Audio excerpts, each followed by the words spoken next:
Bem-vindo a mais um clipe do Gutenberg.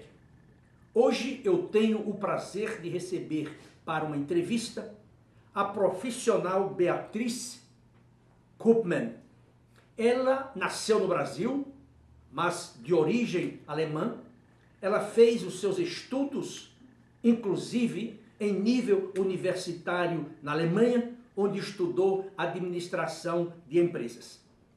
Posteriormente, após a conclusão de seu curso universitário, ela voltou para o Brasil e, logo a seguir, ingressou numa das maiores empresas do mundo, uma das melhores empresas para se trabalhar, a BASF, onde ela conduziu a sua carreira de forma bastante sustentável. Ela ocupou a posição gerencial na área de mobilidade. Ela cuidava não apenas do Brasil, da América Latina, mas também de diferentes partes do mundo. Ela fazia toda a coordenação das atividades de repatriação de executivos, de transferências de executivos em diferentes partes do mundo. Ela, portanto, é uma expert nesta área. E se você eventualmente tiver necessidade de uma profissional com as suas qualificações, eu sugiro que você a aborde e eu tenho certeza que você ficará extremamente satisfeito com as suas qualificações, as suas experiências e também o seu caráter e virtuosidade no trabalho. Beatriz, seja muito bem-vinda ao clipe do Gutenberg. Muito obrigada, Gutenberg. É um prazer estar aqui com você. O prazer é todo meu. Obrigada. Beatriz, eu preparei para você perguntas dentro desta sua área de competência, a mobilidade. Hoje, algo muito comum nas organizações, principalmente aquelas que têm operações pelo globo afora, na Índia, na China, no Japão, na Europa inteira, né? Na África, na Ásia e aqui na América Latina. Eu gostaria de saber o seguinte de você. Quais foram os principais problemas que você encontrou ao executar esse seu trabalho, tratando com pessoas de culturas tão diferentes, tão díspares? Ok. Bom, essa área de mobilidade global é uma área que eu sempre gostei muito de trabalhar, porque eu gosto muito de culturas diferentes, de pessoas que vêm de outros países, gosto muito de lidar com isso. E nesses meus anos de experiência nessa área, claro, passei por muitas situações de pessoas, claro, que se adaptaram mais facilmente, outras que tiveram mais dificuldade, mas eu diria que um dos principais fatores é quando a pessoa não tem uma competência intercultural. Então isso dificulta uma transferência internacional, então a pessoa tem mais dificuldade de se adaptar a outro país, às vezes até de aprender o idioma. E também um segundo ponto que para mim é muito importante é a família.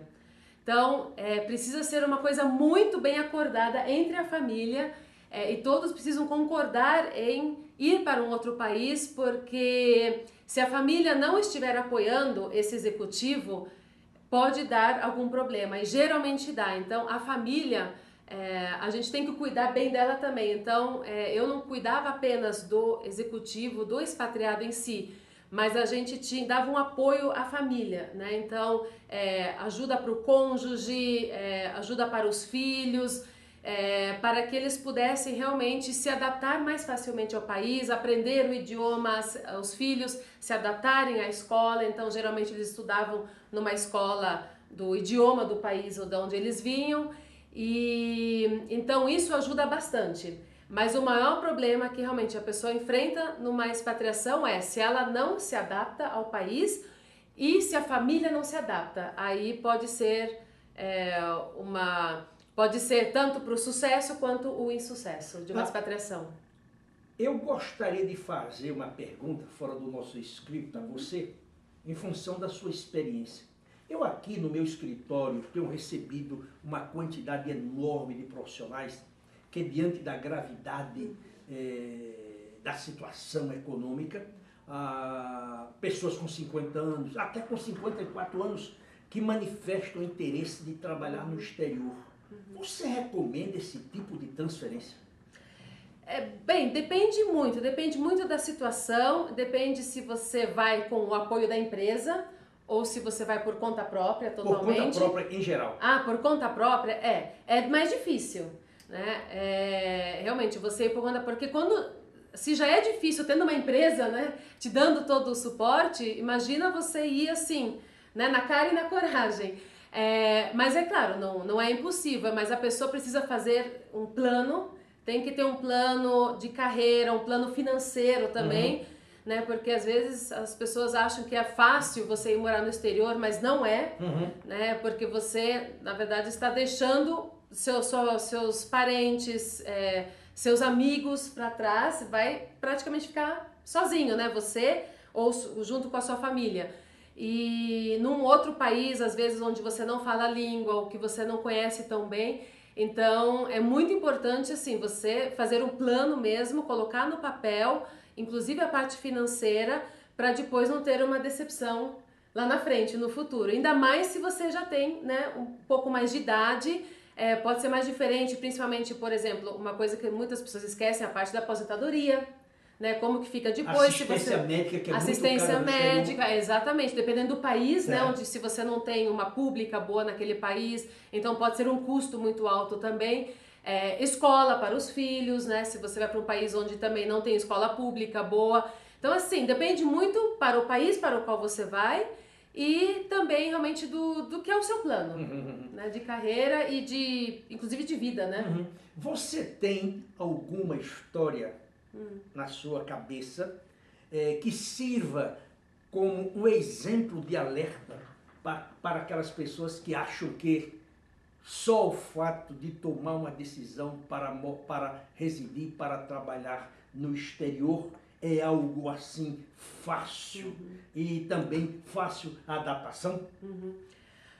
Com certeza, tenho várias histórias ou várias pessoas que eu conheci, né, que fizeram isso, não só de dentro da Baixa, mas inclusive amigos ou conhecidos meus, e claro, alguns se adaptaram com mais facilidade, outros tiveram mais dificuldade, outros ficaram um tempo, depois acabaram voltando para o Brasil, porque de repente ou a saudade foi grande demais ou não se adaptaram, principalmente se você vai para o hemisfério norte. Você tem a questão do frio, que a gente não está acostumado, então você tem a questão, por exemplo, de não ter tanta facilidade de serviços como a gente tem no Brasil, né? Onde você tem, por exemplo, você pode ter uma empregada doméstica, então não é uma adaptação só profissional, uma adaptação de vida mesmo, né? Onde você vai para países onde você não tem os serviços de posto de gasolina, onde todo mundo faz tudo para você. E você tem que fazer tudo sozinho, ou onde você tem que tirar a neve da frente da sua casa, cortar grama, limpar limpar o corredor do prédio onde você mora, né, porque não tem zelador. Colocar o lixo na rua, exatamente, no condomínio. E separar o lixo também, separar o lixo, né, que tem importante. países onde isso é obrigatório. Então, assim, tem muitas vantagens você morar em outro país, tanto profissionais quanto pessoais, claro, você, né, poder experimentar uma outra cultura, aprender um outro idioma, realmente ter uma imersão em outra cultura, traz muitas vantagens, né, pessoais e profissionais. Mas precisa se pensar muito bem antes, né, realmente se você quer ter essa experiência de verdade, não simplesmente sair do Brasil porque quer sair, mas não planeja direito e acaba tendo uma decepção depois, porque no outro país, por melhor que ele seja, ele é diferente e você vai ter dificuldade de adaptação. Isso é um fato, né? Mesmo fazendo um treinamento, muitas empresas oferecem treinamento transcultural que prepara a pessoa um pouco melhor para viver esse choque cultural e para se adaptar melhor a outro país. Mas isso não garante que você vai realmente se adaptar. Isso mesmo. Né? Então, precisa ter muita humildade, em primeiro lugar, muita humildade para você chegar no outro país e começar do zero, né? Começar de baixo para cima, porque vira toda a sua vida de ponta cabeça. E muita vontade mesmo de querer aprender um outro idioma, de querer se inserir naquela cultura, de fazer novas amizades, de mudar a sua forma de pensar, a sua forma de agir, né? Para se encaixar dentro da cultura daquele outro país. É muito visível, eu acho que você vai concordar com essa minha afirmação, de que muitas vezes nós brasileiros, quando vamos para fora, nós temos dois hábitos horríveis. O primeiro deles é falar mal do seu próprio país. Isso é uma coisa terrível. E a segunda é falar do país onde ele está inserido. Se ele vai para a Alemanha, ele tem de se comportar como alemão e não como brasileiro. Se ele vai para a Inglaterra, a mesma coisa, se vai para o Japão, para a Rússia. E essa falta de adaptação, ou estes hábitos horrorosos que são cultivados por muitos brasileiros no exterior, isso depõe inclusive contra o próprio país. Porque na verdade, quando você é transferido ou transferida para o exterior, você tem de se comportar como se você fosse um embaixador, uma embaixatriz do seu país. Sim. Não é momento para você falar mal do seu país. Sim. Na verdade, eu aprendi muito cedo em minha vida, isso vale para qualquer circunstância da vida, que roupa suja nós devemos lavar em casa. Isso mesmo. Não é isso? Isso. Muito bom. Quando você vai selecionar profissionais para fazer estas transferências, por exemplo, daqui para a Índia, daqui para a Rússia, daqui para o Japão, para Abu Dhabi, Dubai, Estados Unidos, qualquer outro país, não importa. Quais são as qualidades mais relevantes que você e a sua empresa abaixo, uma grande empresa para se trabalhar, procura encontrar nessas pessoas, ou em um caso específico? Sim.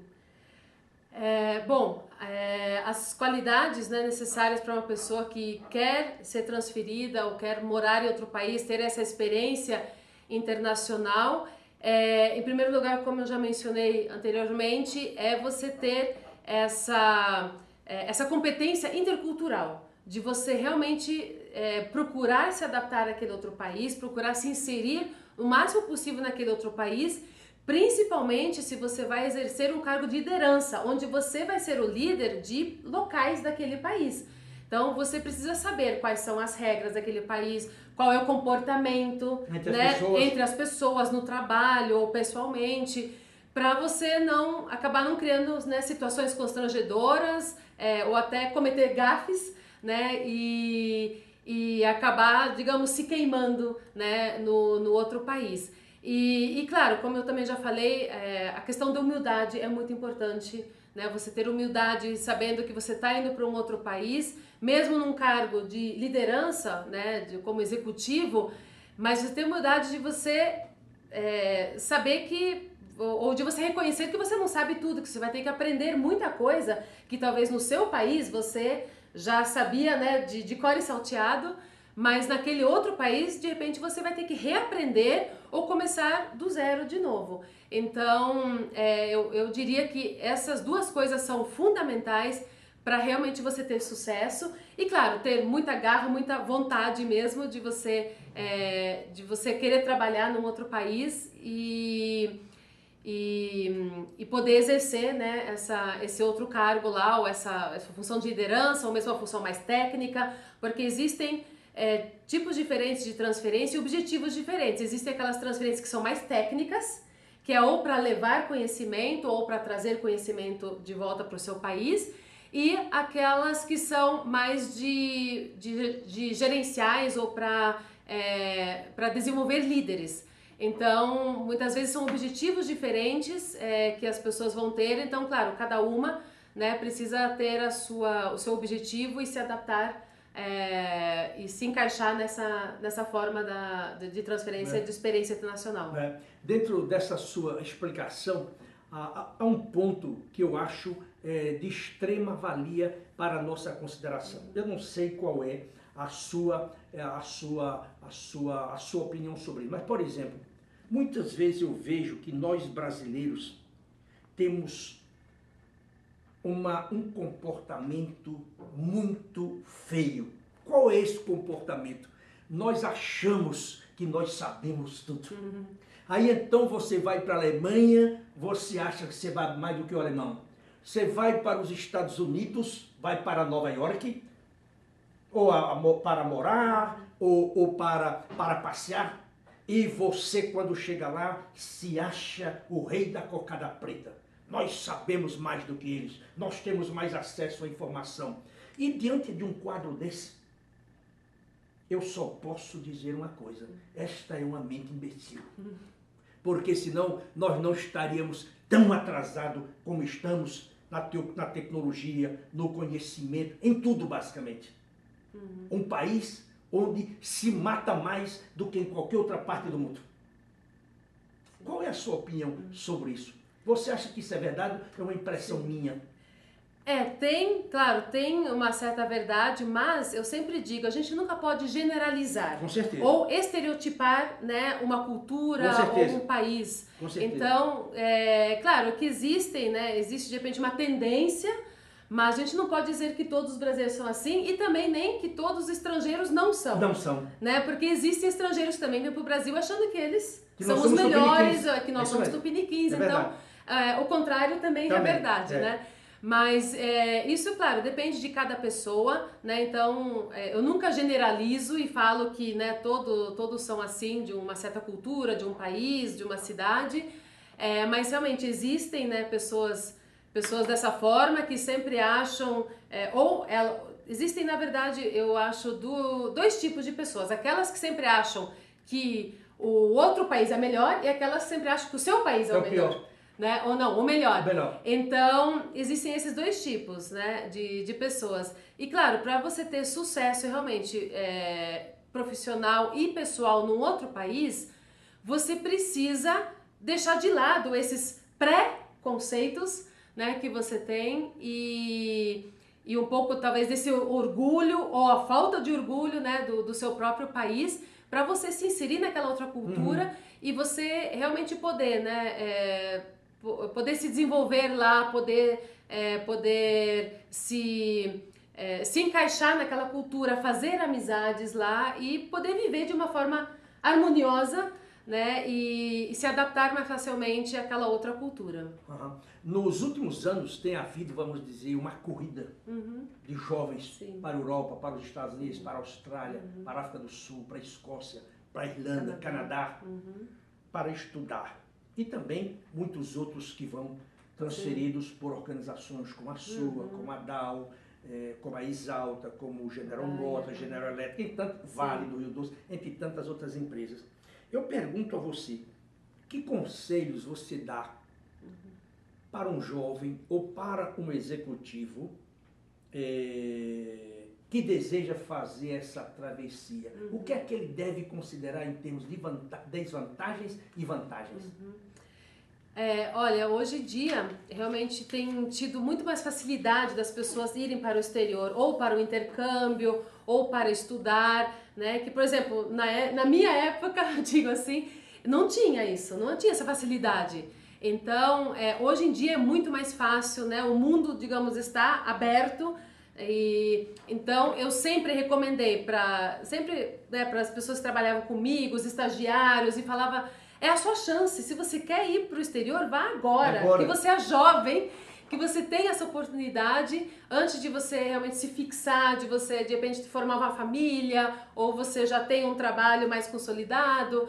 Então, o momento principalmente quando você é jovem, né? Fazendo faculdade, ou já terminando a faculdade, pensando na carreira que você quer seguir. Eu sempre recomendei isso muito, porque eu posso dizer por experiência própria, uma experiência internacional, você viver num outro país, agrega muito, muito, muito para você, né? Então, abre a sua mente e você vê que o mundo é muito maior do que esse que você vive aqui. Você acaba tendo contato, né, com outras culturas, com outros valores, com pessoas que pensam diferente de você, e isso ajuda muito. Então, principalmente para quem é jovem, eu sempre recomendo, se você tiver a oportunidade de ir para o exterior por um mês, por 6 meses, por um ano ou mais, vá, porque essa experiência com certeza muda a sua vida e vai ajudar você muito mais, né, na sua vida, tanto pessoal quanto profissional. É isso mesmo. Muito bem. Como vocês viram, a Beatriz é uma moça extremamente preparada, muito versátil nesta área de mobilidade de executivos pelo mundo afora. Atualmente ela está em transição de carreira, conduzindo este seu programa de transição com a Gutenberg Consultores. A Beatriz é uma moça, como já falei no início deste clipe, extremamente bem preparada. É uma moça com valores e convicções muito fortes, até mesmo em razão da sua formação. Os seus pais eram profissionais, era um pastor protestante aqui no Brasil. Ela vem de uma família protestante alemã, mas ela não é beata, nem ela é uma fanática. Ela é uma moça com valores, com convicções. E se você necessitar em sua organização de uma moça que admira o trabalho, que tem convicções, que tem cultura, que já passou por inúmeras experiências ao longo da sua vida, eu sugiro que você mande-me um e-mail e eu terei o maior prazer em fornecer-lhe o currículo da Beatriz. Eu acredito que você fará uma tremenda aquisição em termos de recursos humanos para a sua empresa. Como você sabe, a Gutenberg, ou se não sabe, a Gutenberg é uma empresa especializada nas áreas de outplacement, coaching executivo, planejamento de pré-aposentadoria e também assessment. E com frequência fazemos palestra tanto nas organizações como também aqui semanalmente nos nossos escritórios. Portanto, você pode usar a Gutenberg Consultores em qualquer uma dessas áreas. Como eu digo sempre, nós não somos a maior empresa, mas com certeza, e eu tenho certeza absoluta disso, nós somos a melhor empresa do país. Se você tiver tempo, visite o site da Gutenberg, www.gutenberg.com.br. Lá você vai encontrar os nossos artigos, os nossos livros, os nossos clipes, as nossas entrevistas, moral da história, entre tantos outros trabalhos que produzimos para ajudá-lo a vencer e a conquistar novos patamares em sua carreira. O meu e-mail para correspondência, vou repetir, é macedo@gutenberg.com.br. Eu ficarei muito feliz se você visitasse o nosso site e acompanhasse essa nova série de artigos, que deverão girar em torno de 18 a 20, sobre o título O Mundo Está Ficando Grisalho. Eu agora quero agradecer a você pelo seu tempo e eu espero reencontrá-lo na próxima semana, se Deus assim o permitir. Até lá!